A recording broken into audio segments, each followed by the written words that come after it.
Welcome, Ms. Smith. We'll be getting started in just a few minutes when the rest of the attendees join. Good morning. How are you? Thank Good, you. how are you? I'm saying good morning. I think it's almost 12. Yes. Oh, the days fly by. It really does. You blink and it's halfway over. I know it. I know. All righty.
Hi, Ms. Dow. How are you?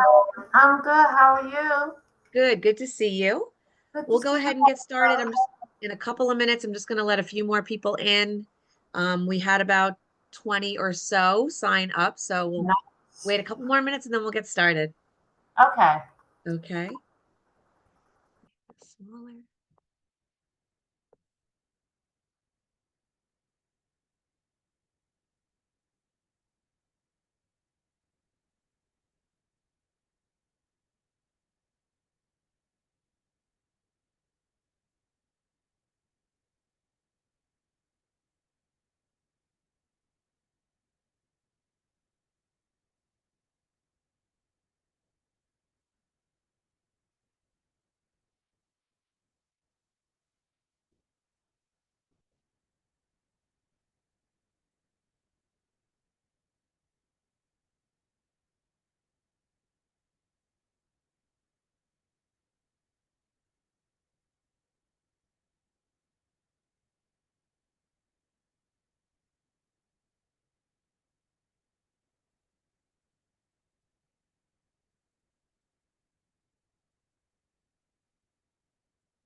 Okay, ladies, I think we'll go ahead and get started. I don't want to make you wait too long. Here are a couple of new people coming in.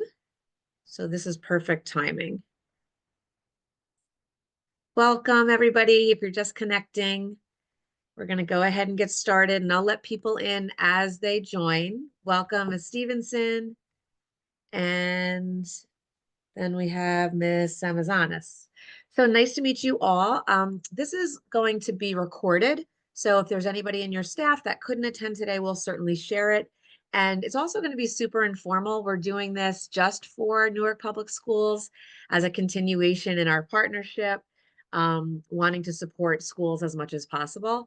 And we know that many of the districts that we work with have seen a huge increase in students and families coming from other countries with lots of different languages, lots of different educational backgrounds and experience. And so any way that we can provide support, we want you all to know that we're here to support you. So welcome, Mr. Santos and Ms. Burton.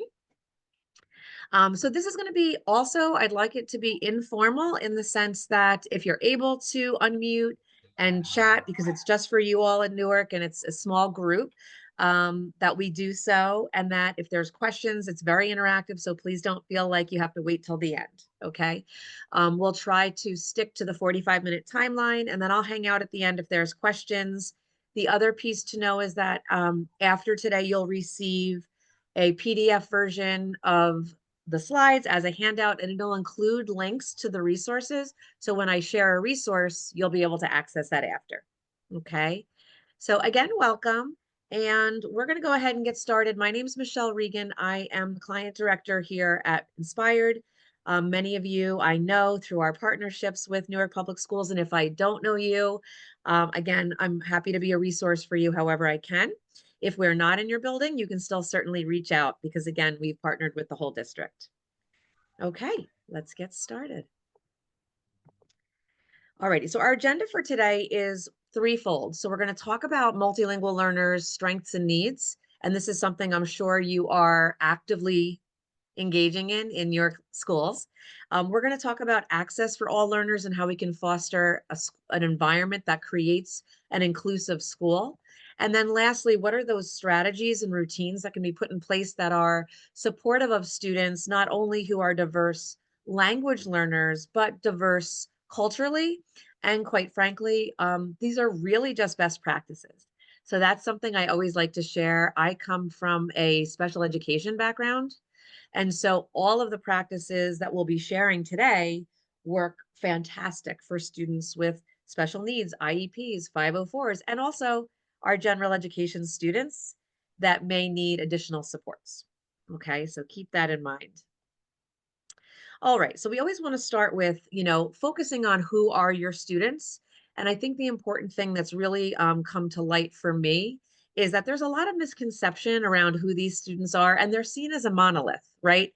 That all of these students kind of fit into one category and they can go into one classroom. And there's that one size fits all approach. And that's a really important thing that we dispel that myth.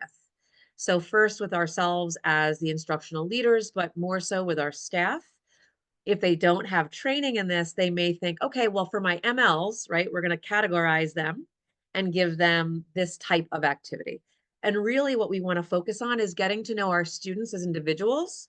It might take a little bit more time and effort, but when we do that, we recognize that there is not a one size fits all approach. Okay. And at the same time, recognizing the strengths that students bring with them, their cultural experiences, and just their strengths as individuals. And the analogy that I use is imagine yourself. I don't know if anybody as an adult has tried to learn another language, or has gone to any kind of class where they are uniquely different from those around them. So I think about like if someone sat me down in a class to learn Mandarin right now, it doesn't discount all of the strengths I bring to the table, right? That might be very challenging for me, but I still bring lots of strengths, perseverance, interest, all these kinds of things. So that's an important little mindset shift that is something that we want to have in the back of our mind and share with teachers, and that we're intentional about recognizing, finding out and recognizing those strengths. Okay. I also love to share that bilingualism, you just heard me mention like learning another language. But how many of you would agree with this quote that being multilingual is a superpower? Okay, think about the fact that our high schools require a language in many cases, right? Even secondary, post-secondary colleges require students to learn a language. That being said, it's recognizing all the positives of knowing more than one language, right? So we know that there are cognitive benefits, increased ability to problem solve, more flexible decision making, right? And so this, is important to share with our staff that it should not be looked on as a hindrance, but rather it can be a superpower. Also, because we live in a global society, um, employers are looking for people who can speak multiple languages, right? So in a study that was done or a survey that was done, about 85% of employers found multilingualism as being a benefit to their growth, right, and their success. So one of the ways that we can share with our staff that this is embraced, this idea that is such a superpower, is that the state of New Jersey offers the seal of biliteracy, and I'm sure some of you know this. It really comes into play in high school, but the reason why it's important for us to know as K-8 educators is because we want to promote the positivity around being multilingual, right? And so by sharing with our teams, hey, we are putting kids on the path. The work that we are doing, kids will be recognized with this seal of biliteracy when they leave high school. Again, another benefit to them when they're going out and seeking jobs. Okay. Was everybody aware of the seal of biliteracy? Okay. So this is something really cool that you can kind of pull out when needed when you're having conversations with people, because I think it didn't start in New Jersey. It started in California some years back, but it's super exciting that New Jersey has this opportunity for students. Okay. And then what are the benefits that other students get, right? We just want to keep this also on the forefront when we're talking to our staff. So the first two, I think, are pretty clear, right? So kids are bringing a variety of experiences. They have a diversity of knowledge. If they have had education in other countries, they certainly have been reading texts and learning, all of the different that core knowledge from their country. And there's also bringing that increased cultural awareness. So I am able to learn about people who come from the different South American countries. Just because they're all, again, labeled multilingual learners, they're not all thrown into one bucket. There's different cultural backgrounds and experiences and dialects based on where they come from.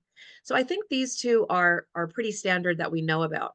The three I want to highlight, I think, are super important based on where we are right now in our society. And I should have paused at the beginning to say this, and so I'm going to pause now. I think where we are right now with the change in administration, I do want to acknowledge that you may have children and families going through a stressful time right now. And I think that's important to bring to the forefront because when we talk about how do we make our schools inclusive, we as educators, as administrators, as instructional leaders do need to be aware of this extra layer of stress that may be happening in families and students' lives. So I just want to put that out there for you. Um, but the three that I think I really want to focus on is think about how everybody benefits. We can really be intentional about building empathy and open-mindedness, right? And that is a skill. It is a learned skill, right? We don't just I'm sure there are some people that are born empathetic, but the reality is we need to model this as educators, and we need to be intentional about how we're employing this in the classroom. Exposure to different perspectives. I think, again, now more than ever, I'm going to point out that teaching kids how to disagree with one another in effective ways, the only way that's going to happen is if we allow opportunities to discuss different perspectives. Okay, so again, I'm going to share some resources in a little bit, but I think this is something that your English speakers are going to gain by intentionally putting focus on this with our entire class, including those multilingual learners. And then lastly, we are going to have to. Every teacher who teaches students that are English language learners or multilingual learners is going to have to put emphasis on social interaction and communication as a skill, not just for that student, but for the English speaker. So as the English speaker working with other students, am I an active listener? Am I working with the student and not putting up roadblocks to the student that is attempting to take a risk and speak English as their second language? Does that make sense what I'm kind of referring to there? Okay. So it has to be intentional. Now I know clearly you've got a ton of curriculum to cover and all of those things, but think about like when we're engaging in our PLC meetings or in our grade level meetings and having conversations around how are we effectively building in academic discussion? How are we being intentional about teaching all students appropriate and effective ways of being an active listener? Working with our peers on communication. And again, I'm going to share some resources. Okay. Okay. So am I on the right path so far? Is this resonating with people? Okay, great. All righty. So let's talk about the challenges. They fall into three buckets. And I think as educators, we can't control everything, right? We know that there's tons of things happening. We can't control them all. Here are the three buckets that I think we want to be super intentional about addressing. Okay, so student self-esteem and confidence levels. How do we ensure that they are willing to take those risks when they are in an academic discussion? That they are willing to engage in productive struggle, as we call it, right? So there's that bucket. There's the bucket of being disengaged and having low levels of participation. And this could be not just academic, it could also be social, right? They could be actively isolating, right? Because they don't know how. Okay, so we're going to talk about a little bit more about giving them the how so that they can engage and participate. And then lastly, one size fits all teaching. So I think today you'll walk away with some strategies and really helping teachers to understand that there are multiple modes of teaching and instruction that are going to be, let's just call them best practices for all learners. Okay, so we're going to dive into each of these three buckets. Or actually, what I'm going to have you do is as we talk about the different strategies, think about, well, which bucket does this fall into? Hopefully, some of the strategies are going to fall into all three, and it's going to help you effectively address all three of these buckets. Okay, welcome. I just invited in a couple more participants. And I know sometimes when I have my little squares open, it causes like a little black spot on the screen. Is it causing a black spot on the screen? No, good. Okay, super. So if you just joined, we will be sharing a PDF of the slides as well as the resources. Okay, so now I'm going to dive into how do we provide that environment that creates access for all learners. And this starts with our attitudes, beliefs, and the systems within the school. Okay, and the best way to do this is to think about yourself. So as a school leader, an instructional coach, someone that's engaging with many staff members, you want to start with yourself and the general culture of the building. Okay, so if we look at this quote or a definition, I should say, of what is an inclusive school, looking at this, what resonates with you? So I'll ask you to unmute real quickly and just share like what words jump out at you. Deliberately. That's a good point, Equal right? access, So go ahead. equal access and feeling valued. Okay, so I love that you said the deliberately because equal access and feeling valued, they're not going to just happen, Right. right? These have to be really, and you've heard me use the word intentional multiple times. This is another word I could sub in for that. So being really deliberate about what this looks like. Okay, anybody else, something different that jumped out? Equitably speaks out to me. It relates to it deliberately, but equitably is definitely a go-getter. For sure. And I didn't include the picture, my favorite picture of like the kids at the fence, if you've seen that picture. And there's the boxes of different sizes, right? So it's a matter of any and all of the scaffolds and strategies that we look at It's what does each kid need, right? So it's not just, again, that one size fits all. So thank you for sharing that. Anything else?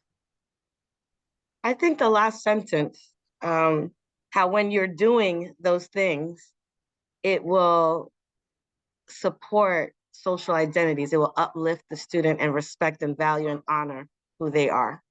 Oh, I love the word uplift and honor, right? So again, right, if we give them the tools, then we will start to see social identities and we will start to see students grow and really flourish. Okay, so how do we do this? It starts with some questioning. So this is as school leaders, if you're a coach, you can certainly be thinking these same things, but I would suggest also have a conversation with your principal and vice principal. Okay, so just these, I'm trying to keep it simple. You can go on the internet and find 150-page booklets about what to do to be an inclusive school. We have to simplify that, right? You guys are busy. You are, doing multiple things. We're going to try to bring it down. So just these 5 things. How are we tapping into the home language? Okay, and this could be with speaking broadly. How is any communication or materials made accessible for those students? How are we celebrating students' culture and diversity and linguistic diversity? How are teachers supported? So hopefully today you'll have a little bit more or some more tools in your toolbox to support teachers. And then what are the best practices that are currently in place? And I put this last because this is important. We do want to acknowledge what's already happening. If you spend a day with the lens of, I am going to look for all the positives, what's already happening that are supporting these students, I think that's a great way to start with your staff, is letting them know what's already happening that's really fantastic in helping students. And then how can we extend those things? So once we do this and we kind of ask ourselves these questions, then we want to think about creating a vision. And again, I know you're super busy. So we just want to put together, like, how can we help teachers with that mindset shift? Because strategies and resources are super important. But if they don't have the mindset of wanting to make that change, it's not going to happen.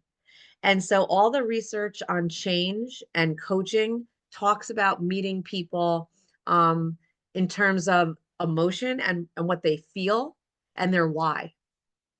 Okay. So really briefly, I like to think about having teachers, having your staff, this can be done at a PLC, this can be done at a faculty meeting.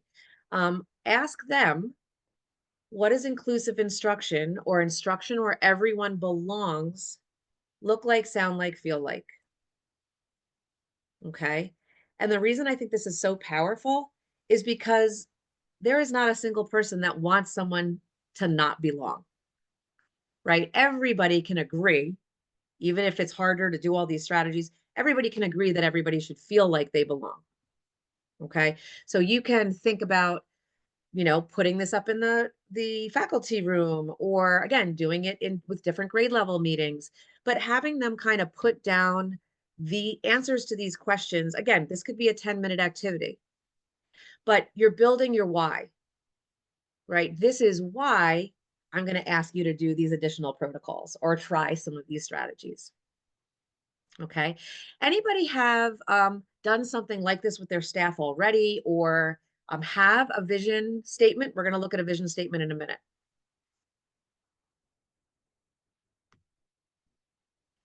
Just so your I'm hand go gonna up. speak, yeah, 'cause I was gonna say, we've done, I think, similar work at Lincoln, as we've done a lot of work around SEL and social Okay. emotional learning and trauma-informed care. So I think we've asked the teachers to see where our current state is, what we would like, and to get their ideas around it. So not just instructionally, but from the social emotional standpoint. Absolutely. And there's a lot of overlap. I'm glad you raised that. There's a lot of overlap with SEL.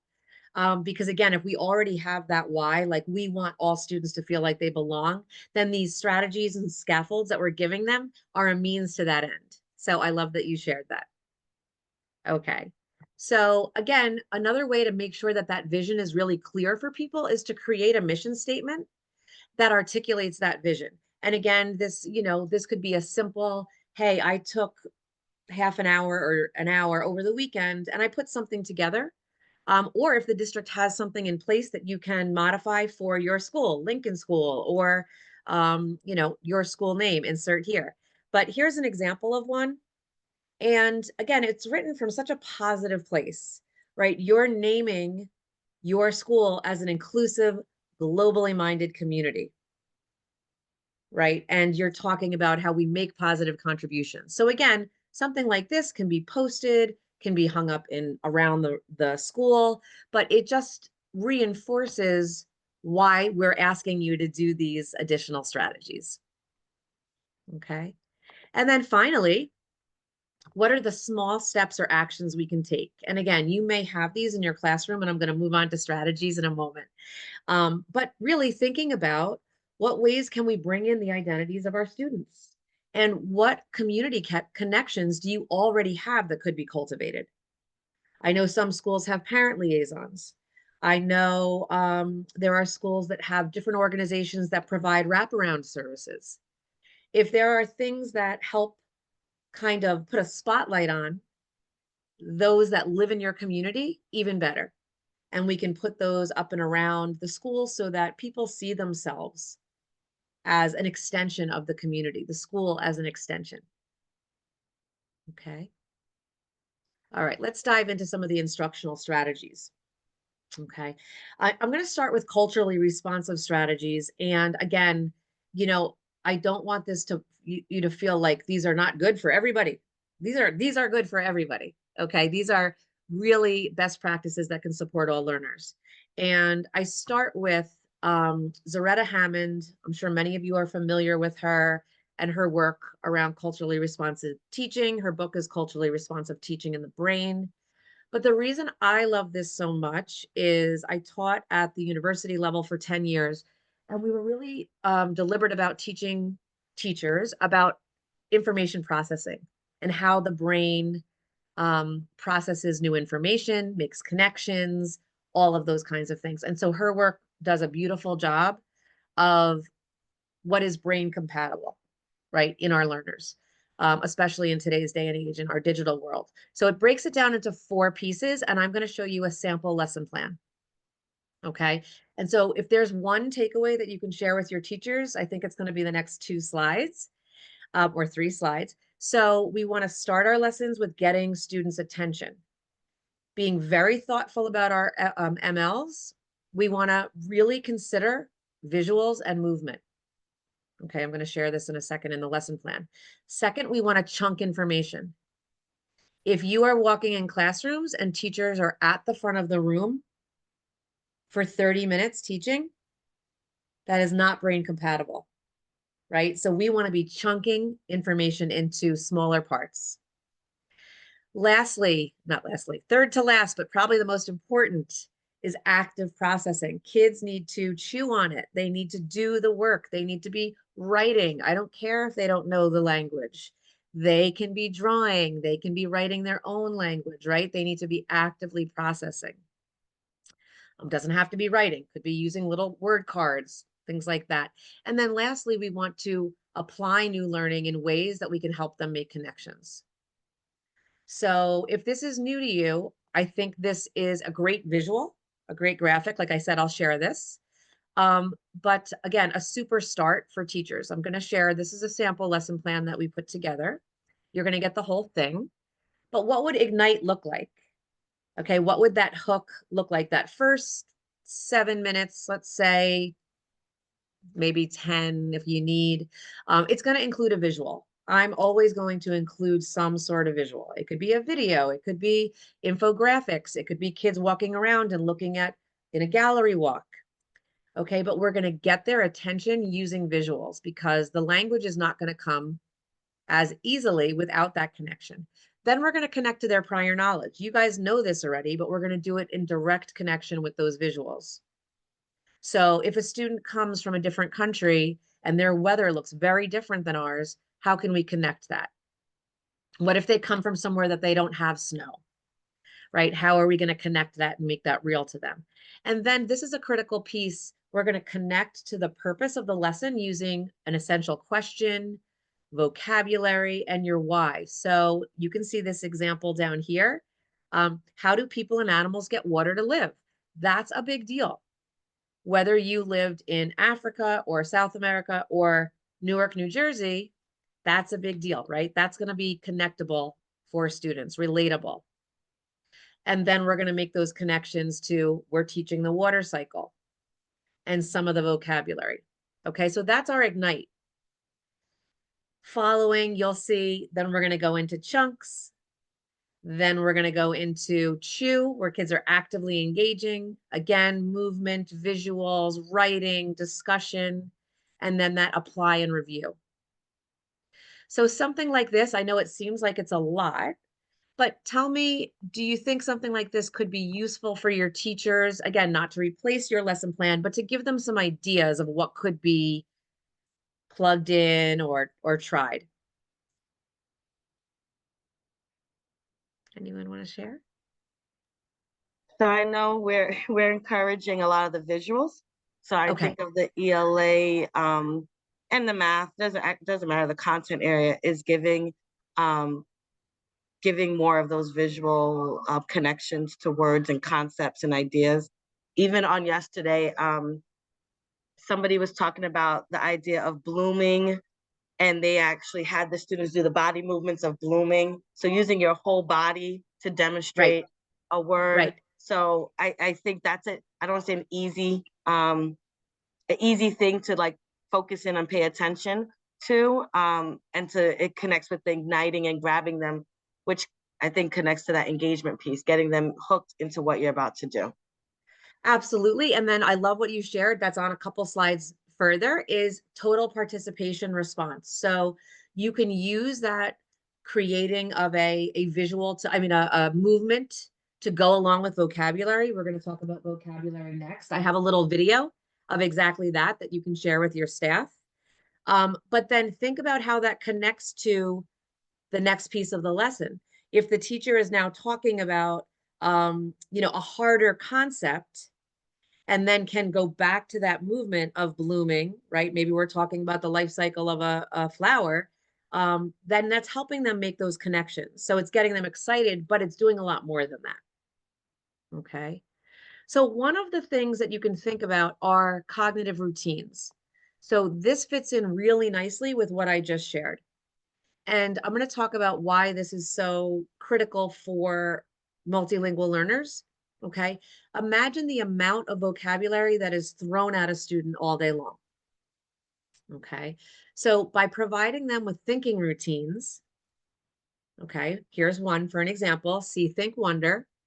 Imagine that every time a new concept is introduced, they use the same thinking routine. It decreases the amount of processing that a multilingual learner has to do, because you think about, they're not just learning the content vocabulary, they're learning the procedural vocabulary. What is the teacher asking me to do? So when you use a cognitive routine, they know, okay, I know what see, think, wonder means. They're going to show me a picture and I'm going to have to, maybe I draw, what do I see, right? So the nice thing about Project Zero, this is out of Harvard, their thinking routines, they have tons of them. You can sort which ones are appropriate for your content area, for the level of thinking that the level of rigor. And what I also love is they have them translated into Spanish and many other languages as well, Portuguese, some other languages. So the teacher could make this as an anchor chart and have one in the student's native language. Okay. And then every time I introduce something new, we're always doing see, think, wonder. Okay. This is just one example. There's lots of others, but the resource is here for you to check out. Okay. Here are a listing of other evidence-based strategies, and I'm going to provide you with a resource for each. Okay, we still have time. Okay, vocabulary. We just talked about that, right? So not just content vocabulary, but the procedural vocabulary. What are the expectations of the learning? What am I meant to do here? Because students are not going to take risks and engage in academic discussion, as an example, if they don't know what's expected. Okay, so really intentional vocabulary, no matter what content area you're in. Ms. Stevenson just talked about this, total physical response. So we're going to look at that.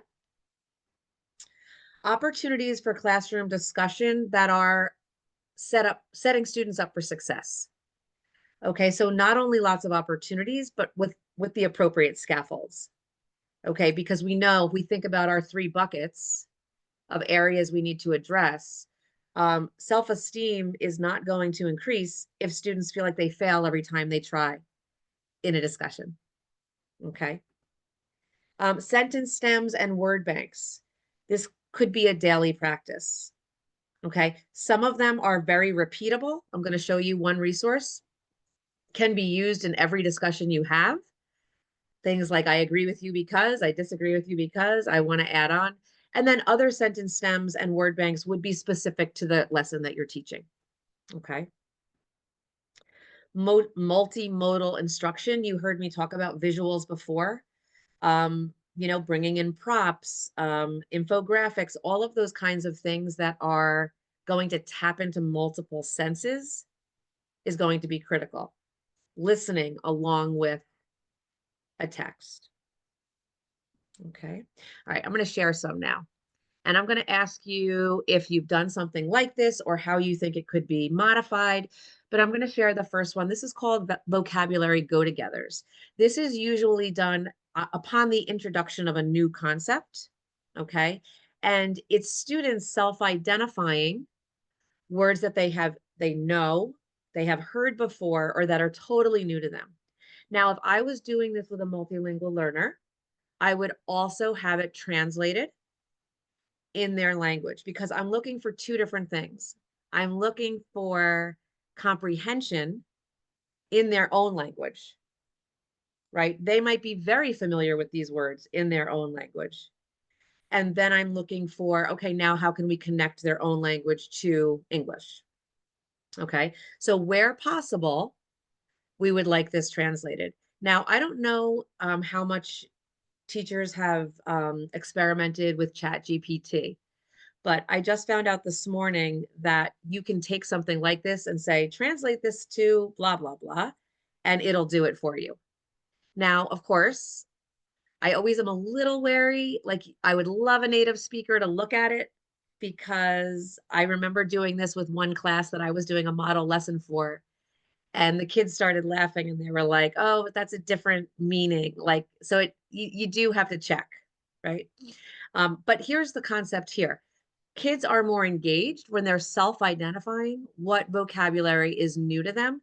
And think about how cool is it if students had some green highlights on here, even if it was just that they knew it in their own language, that they didn't feel like they had no experience. And so you'll notice that the level of words, this is a mixed level. We have things that are more basic, like mountain or danger, and then things that are more like a tier 2, tier 3 word, like sedimentary rock. Okay. And then we want them to engage with, what do you think goes together? This can be done as a drawing. They can draw a volcano with lava coming out and with smoke in the air. And then in working with a peer, maybe the peer even helps label it for them if they can't label it. Ms. Stevenson, have you done something like this? I see you shaking your head. Yeah, I'm connecting because this is already built into the ELA, a lot of the units, but they don't do the color coding. And I think the color, that would be nice because it's literally the same activity in a Okay. lot of the units. So I think I'm just trying to think of how to modify. But I think Yeah. adding the colors, it's a nice visual. And I'm glad you brought that up because I would have forgotten this. But the cool thing is if you do this in the beginning of a unit and then you revisit it at the end of the unit, you ask the kids now, anything that you have in blue or red that you feel like you know now, I want you to go in and make, circle it green so they can see their own growth and progress. And that goes a long way to building that self-esteem bucket, right?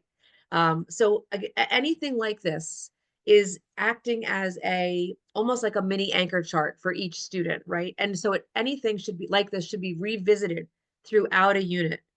It could be considered an assessment, right? This is a perfect formative assessment. Okay, thanks for sharing that. Total physical response. I won't share the video with you now because just for time purposes, but this is going to be linked. But it shows a classroom where first the teacher demonstrates a physical movement that goes with a vocabulary word. And then after that, he asks the kids to develop it. So there's even more buy-in. And as students get older, I will say, like a lot of times we think, oh, older students aren't going to want to do these things. They're going to feel babyish. I can tell you, I have 3 sons that are now out of K-12.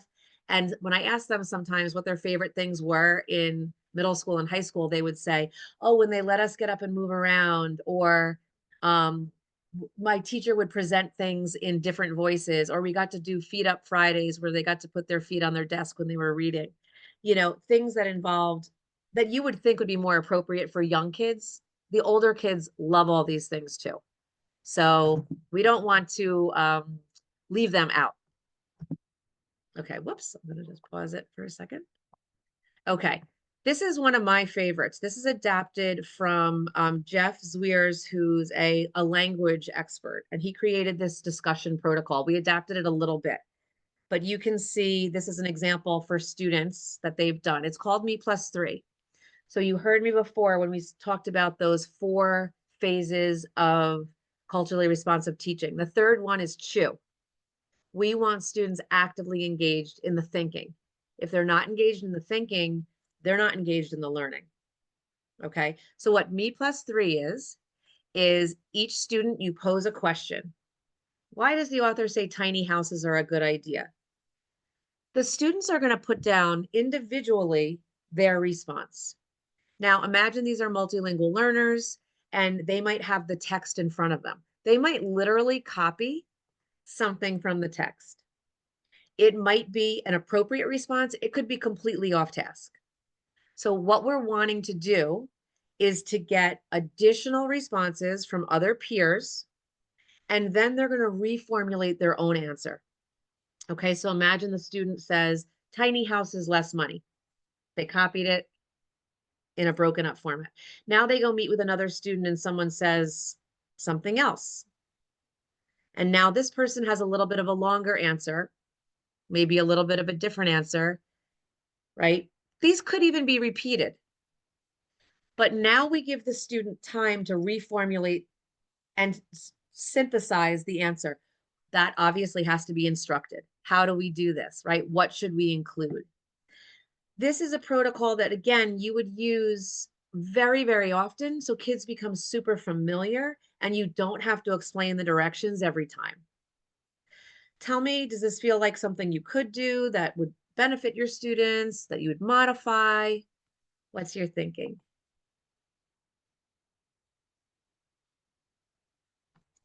Do you feel like teachers would grasp onto this? Go ahead, Ms. Stevens. Yeah, I definitely, because that's one of our school goals is questioning, and we want students to be engaged in rich discussions. And I think giving this structure, this protocol, it can make it more hands-on, like attainable for a teacher to go, how do I make this happen? Now this gives a step-by-step process to allow it to happen. And then a place for students to record their thoughts. And you could see the progression of it You over can see time. the progression. Absolutely. And certainly the teacher is walking around, checking in and giving feedback. If every kid gave an off-topic answer, right, then we want to step in and share how, well, what else did the author say? And you could give a this or that, right? Whenever students are really struggling to come up with something, I give a choice, right? So did he say it was more money or less money? Did he say it was, does it hurt our environment? Is it good for our environment? And then you might have to do that prompting. But it could also be done in a couple of ways. I liked to do this with kids walking around the room. So I go find somebody because kids might go toward a student that they feel comfortable with. If you feel like, oh, not going to work for my class, then you do it in small groups. You put 4 groups together and you have turn and talk. I'm 4 kids together. And now I turn and talk with you. And now I turn, and then you do this. Okay. In the beginning, it is a little time consuming. We know how kids kind of take a lot of time to write, but I'm telling you, it'll not only improve their discussion, it'll improve their writing, right? If they have the opportunity to practice writing in small chunks. Michelle, I also like the sentences part of it where the initial me has to then synthesize a new answer at the bottom, because then that way you can also tailor it to those students who you know that may struggle with writing summaries or bringing the information Yes. together. So that part, that's what's really standing out to me. Okay, great. I mean, synthesis is a hard skill, a very hard skill. So again, if you had to scaffold this even more, let's say they get down to this part down here and they only put their own sentence, right? You could go and highlight what are the words that somebody else put that you didn't put that you want to now put in, right? And so it might require some scaffolding, but that synthesis piece is really key. Okay. Now you just mentioned, what about those students that struggle? Um, Creating sentence frames. Maybe you create the first part of the sentence for them, okay? It's helpful with instructions. It's helpful for them to really dive into content, sentence structure and grammar, right? I know that you all have the Writing Revolution now, right? And I know that focuses on building sentences and grammar. It's not easy to do, so that can also support. And certainly it's going to enrich the conversation. So let me give you some examples. Basically, the teacher wants to think with the end in mind. What do I want them? What should the answer look like? Right? If I were thinking about a rubric, like what would be a good answer? And then we want to go backwards from there to create what our sentence stems look like. So I'm going to give you an example. Okay. So if we're talking about main character, you're going to think about who are the students I have sitting in front of me, what is their language level? How basic or advanced do we want this to be? Right. And so just giving the student the character is, right, they have to fill it in. But then when they're discussing, you're going to ask them to repeat that. The character is so and so. So it's going to build their language. They're going to hear it, right? If there's 4 kids in a group, they're going to hear that same word multiple times. Okay. So this is a sample one, but you would want your teachers to begin to create these based on what the product they want. Okay. For the ones that are repeatable, like this first one, we're going to do character stuff all the time. Okay, we have these academic conversation speaking sticks. Now we call them speaking sticks because we put them on a little tongue depressor. Okay. And every time there's discussion, these are at the middle of the table. There's actually more than 3, but I just stuck these 3 on here for you. Right. So every time they're having a conversation, each student, and I think this helps that each student must participate, but it's easier to get them to do so because they pick a stick. And initially, the kids with the least amount of language will pick the easiest stick, right? You might just have the stick that says, I agree.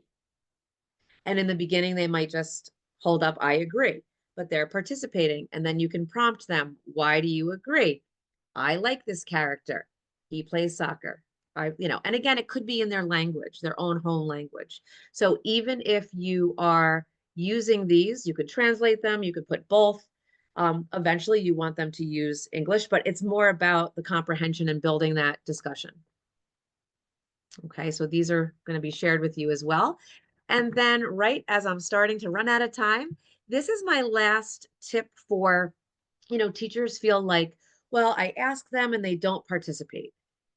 They don't know what to say, or they quickly learn, I don't know. Okay. I love this because these are lots of replacements, substitutes for I don't know. And so again, you could have an anchor chart. You could have these put on little cards, right? You could shorten them.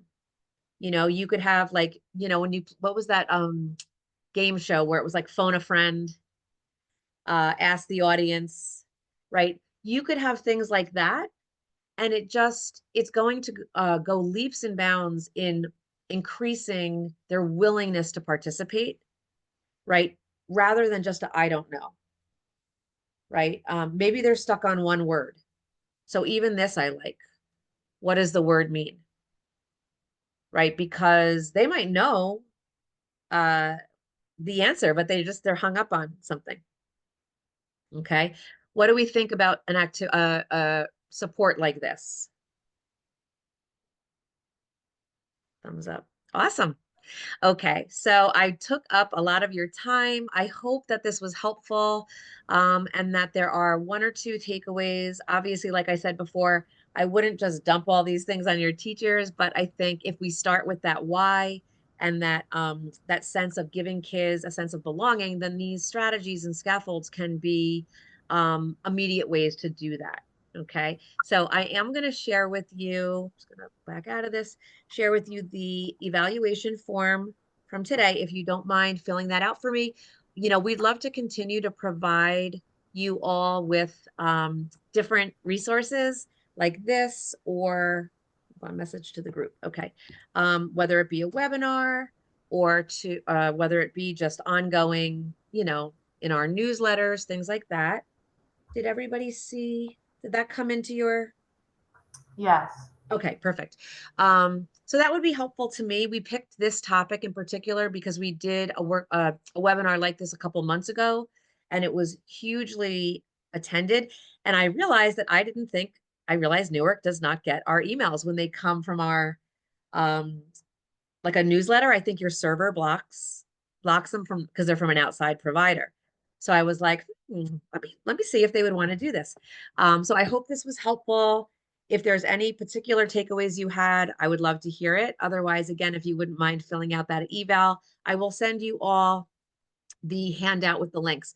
I think there was only one person that I didn't see on my original sign up. Oh, there was somebody earlier, Amazonas. I don't see her now.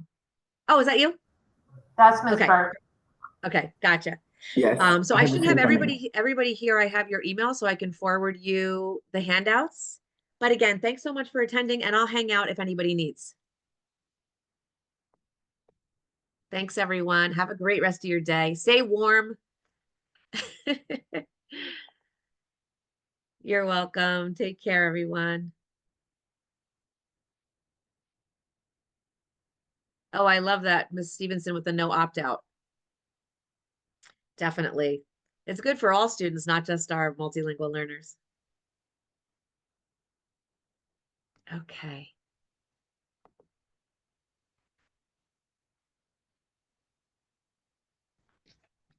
That's me. Thank you so much. Oh, no worries. Have a good one. Take care. You as well. Bye. Bye-bye.